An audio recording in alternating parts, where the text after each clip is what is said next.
코로나 바이러스는 언젠가는 사그라질 거예요.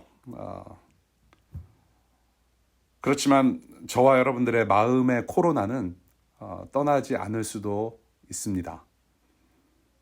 우리가 해결하기에는 너무나도 버거운 마음의 짐들을 이전에도 이미 가지고 살아왔고 또 앞으로 그러한 일들이 있을 거예요.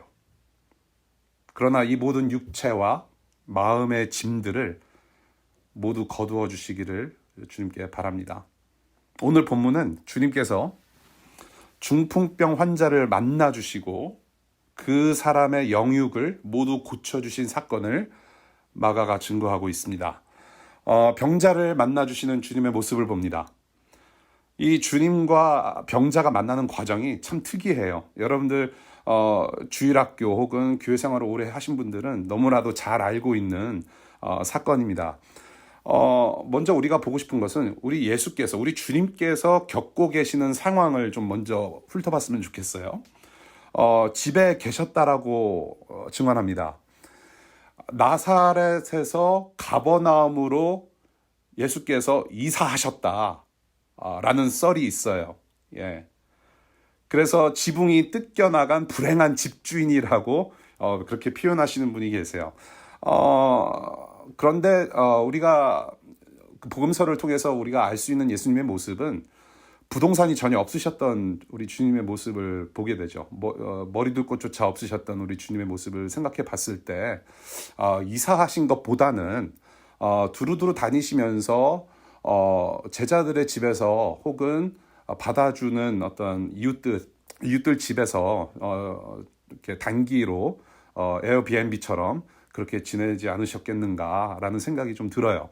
오늘 같은 경우는 장모와 함께 사는 베드로와 안드레 형제 집으로 저는 추정하고 싶어요. 예, 그래서 그 집에서 계실 때 수많은 사람들이 몰려왔다라는 것을 좀 생각해 볼 수 있겠습니다.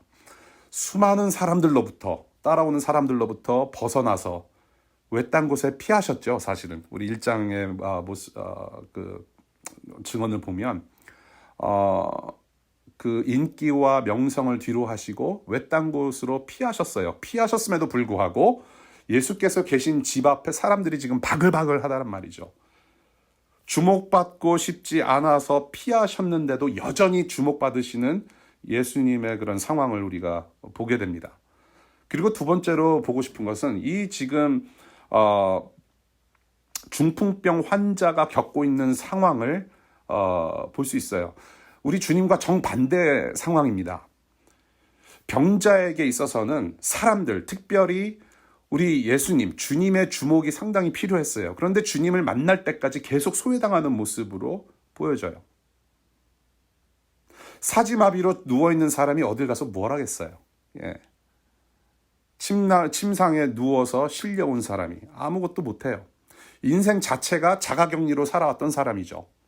그러한 병자를 4명의 사람들이 주님께 데리고 옵니다. 타인의 도움이 없이는 전혀 움직일 수 없는, 전혀 살 수 없는 그런 이스라엘 민족, 그러한 인간 세계를 보는 듯해요. 집 앞까지 사람들이 너무나 많아서 들어갈 수도 없고 주목받을 수 없었던 상황에 처해 있습니다. 어쩌면 지금 집 앞에 몰려들고 집 앞을 가득 채우는 이 사람들은 이기주의 혹은 자기중심이 컸기 때문에 양보하지 않았다고 생각할 수가 있어요. 내 병이, 내 아픔이, 내 고통이 네 거보다 크다. 내가 너보다 더 아프다. 내가 궁금해서 미치겠다. 그래서 예수라는 사람의 말을 들으러 왔다. 그것이 나에게는 더 중요하다. 그렇게 생각했을 수도 있을 것 같아요. 그리고 율법학자들도 함께 동석합니다. 종교인들. 예수를 감시하러 온 사람들로 보여져요. 아무튼 어떠한 핑계, 어떠한 상황이든지 간에 지금 그 몰려있는 사람들은 지금 병자가 주님 앞에 나아가지 못하게 하는 방해 요소임에 틀림이 없어요. 이런 군중 속을 뚫고 지나가기 위해서 엄청나게 이 4사람이 노력하지 않았을까라고 생각이 돼요. 노력해도 안 되기 때문에 지붕을 뜯었죠. 지붕으로 올라가서 뜯어버렸어요. 지붕을 걷어내고 구멍을 뚫을 수 있는 정도의 그 당시에 어떤 지역, 그 지역의 건축 문화, 기술 수준으로 우리가 본다면은 굉장히 위험한 일이죠. 예. 지붕을 쉽게 어떻게 그렇게 할 수 있겠습니까? 물론 땀이 동반됐었을 거예요. 근데 그 당시의 수준으로 본다면 이것은 굉장히 위험한 일이 아니었을까라는 생각이 들어요. 그것도 자기 집이 아니라 남의 집 지붕을 뚫었다라는 거예요. 예. 아니, 남의 집 지붕을 어떻게 이렇게 과감하게 뚫을 수 있겠습니까? 피해 보상도 생각을 해야 돼요. 예. 지붕을 뚫었으니까 메꿔줘야 돼요. 돈이 어마어마하게 들었을 거예요. 지붕을 뚫고 구멍을 뚫어버리고 온갖 부스러기와 흙먼지가 밑으로 떨어졌을 거예요. 그리고 위를 바라보시는 예수 그리스도를 봅니다. 드디어 주님과 사람들의 주목을 받기에 충분한 사건을 이 네 사람이 만들어내요. 원치 않은 주목을 받으시는 주님과 주목을 받아야 했던 병자의 중간다리 역할을 누가 하느냐? 바로 이 친구들, 이 네 사람이라는 거죠. 이 정도 수준의 열심 어린 간절함이 있었다면 엄청난 친구들이었을 것 같아요. 뭐 가족이 될 수도 있겠고 뭐 가까운 이웃들이 될 수 있겠지만 이 정도의 열심, 이 정도의 열정, 이 정도의 간절함이었다면 보통 사람들이 아니었을 거다. 분명히 친구임에 틀림이 없을 거다라는 생각을 하게 돼요. 오늘 본문으로 어떤 분은 설교 제목을 친구를 잘 만나라 라는 제목으로 설교를 하신 분이 계세요. 친구를 잘 만나라. 만약에 이 본문이 마가가 증언하는 이 복음의 사건이 거기에 초점이 맞춰졌다면 뭐 여러 가지 제목으로 설교를 할 수 있을 것 같아요. 목사 잘 만나라. 그리고 소그룹장 잘 만나야 된다. 교회 잘 만나야 된다. 예. 그런데 그것이 이 복음 사건의 주제가 아닌 듯 합니다. 정작 중요한 사실은 무엇이냐 하면 지붕을 뚫었다라는 것보다 우리 주님께서 이 병자를 어떻게 만나시고 어떻게 대하셨는지가 더 중요하다고 생각을 해요. 그래서 드디어 이 주님께서 병자를 만나주세요. 병자의 죄를 용서하시는 주님의 모습을 본문에서 보게 돼요. 5절, 우리 주님께서 그들의 믿음을 보시고 병자에게 죄 용서 받았다라고 선포하세요. 그들의 믿음을 보시고 병자에게 죄 용서를 선포하셨어요. 여기서 우리는 헷갈려요. 그렇죠? 예. 초등학교 수준의 아이들도 이 본문을 보면 조금 질문이 나올 수 있을 만한 그런 모습을 봐요. 그들의 믿음을 보셨는데 한 사람의 죄 사함을 선포하셨어요. 그러면 이게 도대체 누구의 믿음인가라는 질문이 생겨요. 병자의 믿음입니까? 아닌 것 같아요. 친구들의 믿음? 그럴 수 있을 것 같아요. 왜? 지금 그들, 헬러 원문으로 3인칭 복수, third person plural, 그들이라고 분명히 말씀하셨기 때문에, 혹은 친구들 플러스 병자의 믿음을 보셨을 수도 있을 것 같아요. 병자의 믿음이 아닐 수도 있고 친구들만의 믿음을 보실 수도 있고. 그런데 만약에 주님께서 그 병자를 비롯해서 모든 사람의 믿음을 보셨고 모두가 믿음이 있었으니 그러면 다 죄 용서를 받아야 된다라는 그런 논리가 생각이 돼요. 예, 다 믿음이 있었다. 그런데 왜 유독 병자만 죄 용서를 하셨을까? 그 나머지 네 사람은 믿음이 있었다면 굉장히 억울한 사건이에요. 나도 믿음이 있어서 왔는데 나의 믿음을 보셨지 않습니까? 그런데 왜 내 죄 용서는 어디가 있습니까? 억울한 케이스예요. 그렇게 생각하면. 대신 이 병자의 죄가 용서받았다라고 하는 문제를 우리가 직면하게 됩니다. 여기서 두 가지 질문을 우리가 다시 한번 우리가 좀 끄집어낼 수 있을 것 같아요. 첫 번째는 어떤 믿음인가? 두 번째는 이 상황에서 왜 죄 용서를 선포하셨는가예요. 지금 이 사람은 병자예요. 병이 낫기를 바라서 친구들이 데리고 온 케이스입니다. 그런데 왜 죄 용서를 선포하셨는가?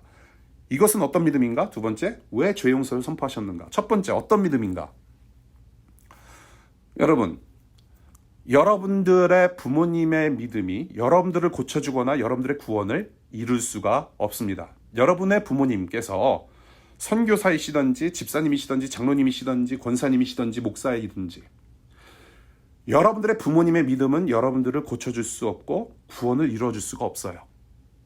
남의 믿음은 여러분들의 믿음과 사실 상관이 없어요. 남의 믿음으로 여러분들이 고침을 받거나 여러분들의 구원을 이룰 수가 없어요. 믿음 자체는 사실 효력이 없습니다. 믿음은 능력이 아니에요. 오늘 본문에서 말하는 믿음은 병든 친구를 살리고자 하는 그들의 열심, 그러한 간절함을 표현하신 말씀이 아닐까라는 생각이 들어요. 메시아 예수 그리스도를 향한 어떤 전적인 구원의 확신이 있는 믿음이 있어서가 아니라 정말로 이 사람한테 한번 가보자. 그런 간절함을 보시고 믿음이 있다라고 표현하신 것 같아요. 지금까지 얼마나 많이 알아봤겠습니까? 이 동네 저 동네 의원들을 다 찾아다니면서 허준 같은 사람들을 얼마나 찾아 헤맸겠어요. 불가능했어요. 재정도 탈탈 털었을 거예요. 중풍병자가 무슨 돈이 있었겠습니까? 재정 탈탈 털어서 별별 약을 다 써봤을 거예요. 그리고 여러 지역의 종교 지도자들, 랍비들 만나서 율법학자들 만나서 매달렸을 거예요. 그런데 예수라는 사람이 병자들을 고칠 수 있다는 소문을 듣고 이 사람에게라도 한번 가보자. 그런 마음을 보셨다는 뜻으로 풀이가 되는 것 같아요. 그러한 마음을 보셨다. 그런데 황당해요. 당혹스러워요. 병 고쳐달라고 지붕 위에 올라와서 구멍을 뚫었는데 죄 용서를 받다니. 그렇게 노력해서 열심을 내서 데리고 왔는데 왜 내 누워있는 친구만 죄 용서를 받는 것인가? 두 번째 질문이에요. 이 상황 속에서 왜 죄 용서를 선포하셨는가? 저는 오늘 복음 사건의 핵심이 여기에 있다고 봐요. 이 부분을 율법학자들과 나누신 대화 속에서 같이 한번 풀어봤으면 좋겠어요. 율법학자들에게는 하나님만이 용서하실 수 있는데 지금 이 예수가 하는 말을 들어보아 하니 이 사람이 단디 미쳤구나 생각했어요. 하나님만이 용서하실 수 있는데 지금 이 사람 미쳤다. 지금 이 율법학자들은 예수라는 사람의 소문을 듣고 꼬투리 잡으려고 종교경찰 노릇을 하고 있지 않는가라는 생각이 들어요. 일종의 게시타포예요. 종교경찰, 비밀경찰, 감시자 노릇하러 왔을 가능성이 높다라는 거예요. 지금 이렇게 말하는 사람, 죄 용서를 선포하는 사람, 이런 말을 하는 사람은 돌로 쳐 죽여야 하는 신성모독죄에 합당하다라는 거죠. 딱 걸렸어요, 예수께서. 또한 이 사람들이 지금 심기가 불편해요. 심기가 불편한 이유 중에 또 하나는 뭐냐면 그 당시 일반적으로 모든 질병은 하나님의 저주를 받을 만한 개개인의 죄 때문에 생긴 것이라고 여겼어요. 그래서 이게 좀 불편한 거예요. 요한복음 9장 2절을 보면 눈먼 사람 앞에서, 장님 앞에서 예수 그리스도의 제자들이 질문을 해요. 지금 장님 앞을 두고 예수께 이런 질문을 해요. 지금 이 사람이 장님 된 것이 이 사람의 죄입니까? 아니면 부모님의 죄 때문에 그런 것입니까? 라는 당돌한 질문을 해요. 지금 아픈 사람 앞에, 앞을 못 보는 장님 앞에 제자들은 네 가지 없이 그런 얘기를 해요. 이 사람의 죄입니까? 아니면 이 사람 부모님의 죄 때문에 이렇게 장님이 된 것입니까? 그 당시에 그랬단 말이에요. 물론 이 세상의 병과 죽음이라는 것은 죄로 인한 어그러진 세상의 현상이고 또 결과가 맞아요. 그러나 개인의 어떤 특정한 범죄 때문에 내리시는 벌이 아니란 말이에요. 그래서 장님이 되고 그래서 중풍병 걸려서 누워있는 게 아니란 말이에요. 만약에 그렇게 벌을 내리시는 하나님이라면 저와 여러분들은 이 자리에 없어요. 조지 워싱턴 하스피털 2층에 누워 있어야 돼요. 아니, 예배 시간에 감히 밥을 먹으면서 예배를 해? 예배 시간에 윈도우를 지금 한 켠에 지금 켜놓고 지금 숙제를 하고 있어? 내가 어젯밤에 네가 뭐 했는지 다 안다. 내가 한번 네 사파리 윈도우 익스플로러 내가 히스토리 내가 한번 보자.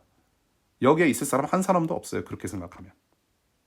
다 질병 걸려서 죽던지 병 걸려서 병원 2층에 누워있던지. 근데 그게 아니란 말이에요. 누워있는 병자를 지금 특정한 죄와 연관된 죄인으로 여겼을 이 종교인들은 지금 환장할 노릇이에요. 예수가 죄 용서를 선포해.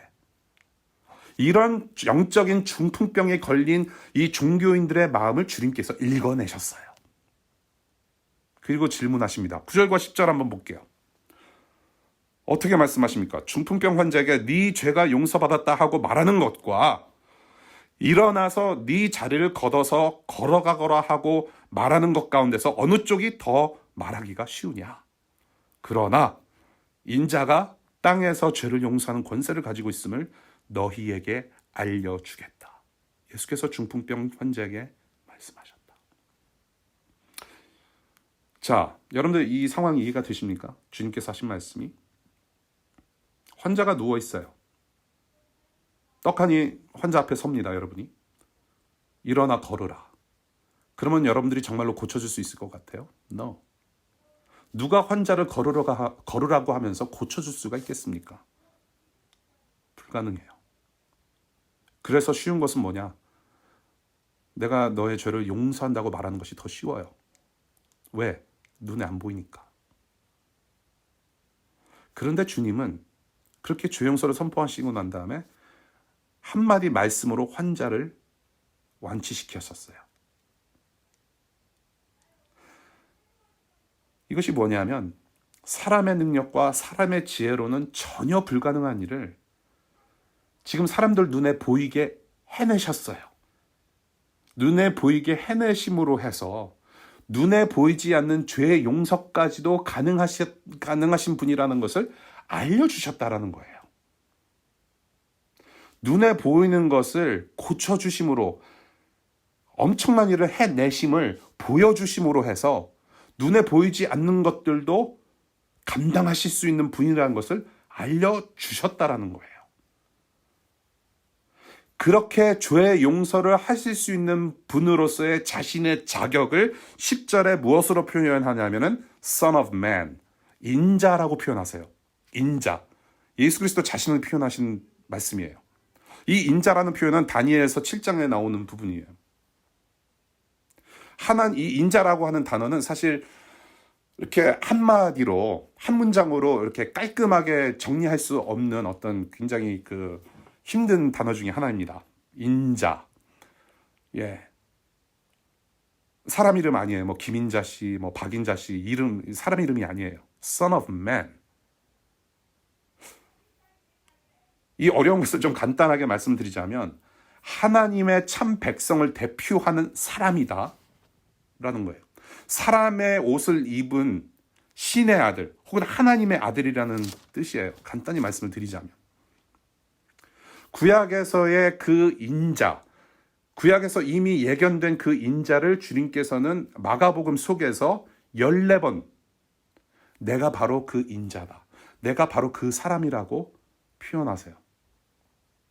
자기 자신을 일컬어서. 이미 구약 성경에서 선포된 그 인자가 바로 나다라고 하는 것을 마가복음 속에서 14번 선포하세요.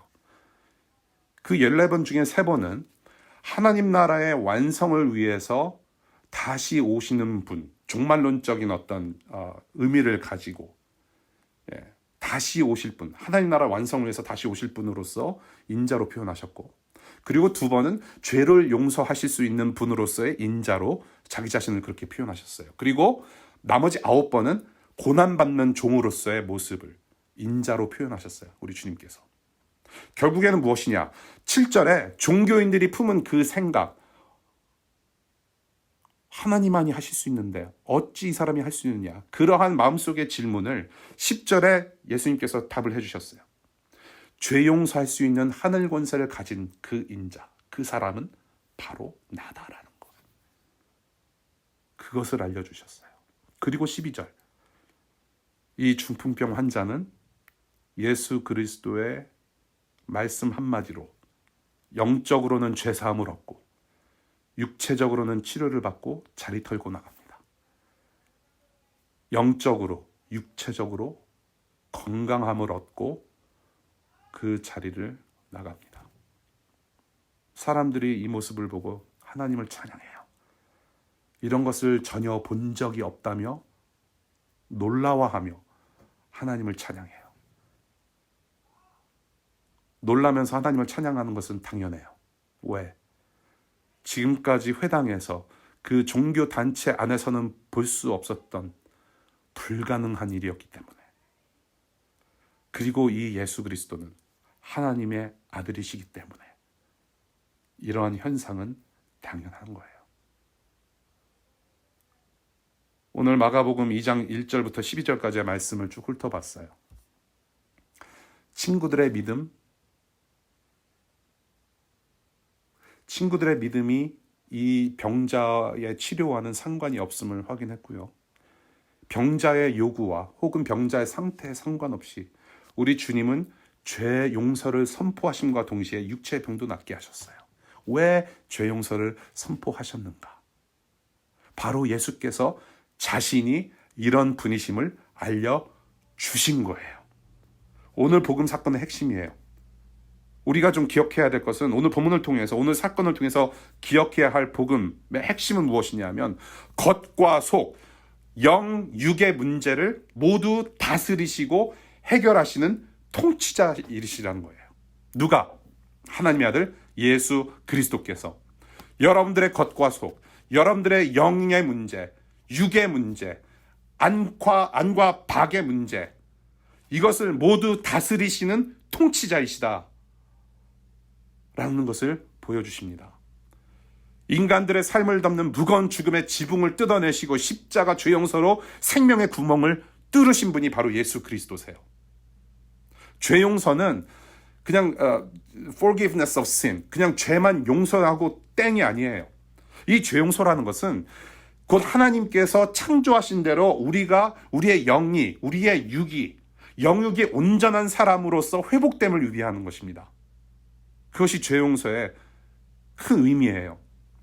육체의 질병을 고침받는 것도 물론 중요하지만 보이지 않는 저와 여러분들의 영혼의 코로나, 영혼 속의 그러한 필요, 죄악의 뿌리까지 다 아시고 거두셨다라는 것입니다. 그러한 온전함으로 이끄시는 하나님.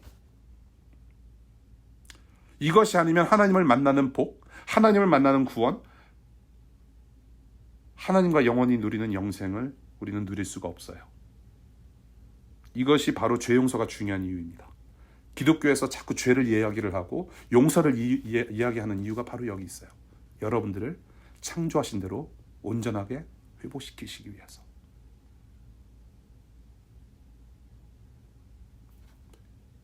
하나님과 저희를, 하나님과 우리를 막고 있는 지붕이 하늘로 뚫려야 살 수가 있습니다. 이것이 바로 예수께서 이 땅에서 우리에게 하신 일이고 오직 하나님의 아들 예수 그리스도만이 하실 수 있는 일이에요. 그것을 오늘 본문에서 보여주고 있어요. 겉과 속, 영육의 문제를 모두 다스리시는 통치자 예수 그리스도. 우리 에베소서 2장 1절부터 9절까지의 말씀을 봅니다. 제가 스크린 쉐어를 할게요. 에베소서 2장 1절부터 9절까지의 말씀. 여러분도 전에는 허물과 죄로 죽었던 사람들입니다. 영적으로 죽어 있었어요. 허물과 죄로 죽어 있었던 사람들입니다. 그때 여러분은 허물과 죄 가운데서 이 세상의 풍조를 따라 살고 공중의 권세를 잡은 통치자, 곧 지금 불순종의 자식들 가운데서 작용하는 영을 따라 살았습니다. 누가 우리의 통치자였습니까? 하늘 공중 권세 잡은 자. 그리고 우리는 불순종의 자식들이 되었어요. 그렇게 우리는 허물과 죄로 죽어 있었던 사람들이었어요. 우리도 모두 전에는 그들 가운데서 육신의 정욕대로 살고 육신과 마음이 원하는 대로 행했으며 나머지 사람들과 마찬가지로 날 때부터 진노의 자식이었습니다. 그러나 하나님은 자비가 넘치는 분이셔서 우리를 사랑하신 그 크신 사랑으로 말미암아 진노의 자식이었어요. 진노의 먹구름이 우리를 떠나지 않았단 말이에요. 하나님이 아니라 공중권세 잡은 그런 악한 영들을 통치자로 삼고 우리가 노예가 되었단 말이에요. 그런 종으로 살았어요. 그래서 우리의 삶의 모습이 어떠했느냐? 육신의 정욕대로 살아왔고 육신과 마음이 원하는 대로 행했고 그리고 원래부터 그렇게 살도록 버림받은 진노의 자식이었다라는 겁니다. 그런데 하나님은 자비가 넘치시고 우리를 너무나도 사랑하셔서 그 크신 사랑으로 말미암아 우리가 어떻게 됩니까? 범죄로 죽어 있었던 우리를 그리스도와 함께 살려주셨습니다. 여러분은 은혜로 구원을 얻었습니다. 하나님께서 그리스도 예수 안에서 우리를 그분과 함께 살리시고 하늘에 함께 앉게 하셨습니다. 하늘에 함께 앉히시려고 구원의 최종 목적이 여기 있죠. 하늘에 함께 앉히시려고 진노의 먹구름, 진노의 지붕을 거두시고 죄사함을 베푸셨다라는 것이죠. 이것은 바로 은혜라는 것입니다. 저와 여러분들의 구원, 이 죄사함의 문제, 치료를 받음, 이 모든 것들은 은혜, 곧 선물로 받는 거예요. 은혜라는 말은 선물이에요. 여러분들이 믿음이 있어서 구원받고 믿음이 있어서 죄사함을 받고 믿음이 있어서 병고침을 받는 게 아니에요. 믿음에는 아무런 효력이 없어요, 여러분. 믿음 자체 힘이 있어서가 아니라 주님께서 말씀하신 것은 은혜로 받는 거라고 말씀을 하세요. 선물이에요. 일방적으로 쏟아내시는 선물. 오늘 사건을 보십시오. 아무런 조건 없이 용서하셨어요. 아무런 조건 없이. 병자나 이 친구들 입장에서는 전혀 생각지도 못한 선물을 받은 거예요. 병고침을 받으러 왔는데 혹시나 해서 지붕을 뚫고 보니까 죄 용서를 받았어요. 이 병자가. 전혀 생각지도 못한 선물. 구원의 은혜는 그렇게 와요. 지금 한 집안에 여러 무리들이 있습니다. 천국 복음을 우리 주님께서 선포하셨고 그리고 모두가 그 기적을 목격을 해요. 모두가 그리고 찬양을 합니다. 놀라워합니다. 교회로 모인 우리, 지금 교회라는 공동체로 모였어요. 우리도 여러 가지 마음을 가지고 이 자리에 왔고 우리의 영혼의 상태, 여러 가지 영혼의 상태를 가지고 지금 이렇게 줌이라는 공간에서 모여서 지금 하나님을 예배하고 있어요. 이 줌이라는 집 안에서 지금 여러분들 복음을 듣고 있습니다.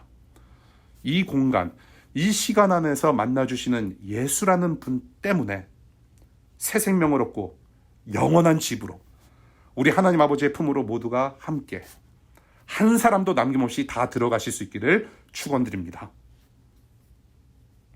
이 은혜의 선물을 누릴 수 있는 기회를 놓치지 마시기를 바라요. 지금이 바로 그 시간입니다, 여러분. 여러분의 셀폰을 누가 잘 압니까? 여러분들 셀폰. 여러분들의 스마트폰을 누가 잘 알까요? 여러분들이 더 잘 알아요? I don't think so. 여기 제가 그렇게 자신 있게 말할 수 있는 부분은 공학도가 한 명도 없어요, 여기에. 예. 아이폰을 뜯어서 뭐 이게 어떻게 작동을 하는 것인지 그런 분들 한 분도 없어요, 여기. 누가 여러분들의 셀폰을 잘 알까요? 매장 직원들? 그분들도 잘 몰라요. 예. 만든 사람이 잘 알아요. 팀 쿡? 스티브 잡스는 이제 멀리 가셨으니까 잘 모르실 것 같고 팀 쿡도 잘 모를 거예요. 누가 잘 아느냐? 만든 사람, 엔지니어들이 잘 알아요. 그리고 중국에 계시는 애플 공장 근로자들이 더 잘 알아요. 그 누구보다도. 누가 우리를 가장 잘 알까요? 여러분 한번 생각해 보세요. 여러분이 여러분 자신을 잘 안다고 생각하세요? I don't think so. 나도 내 자신을 잘 몰라요.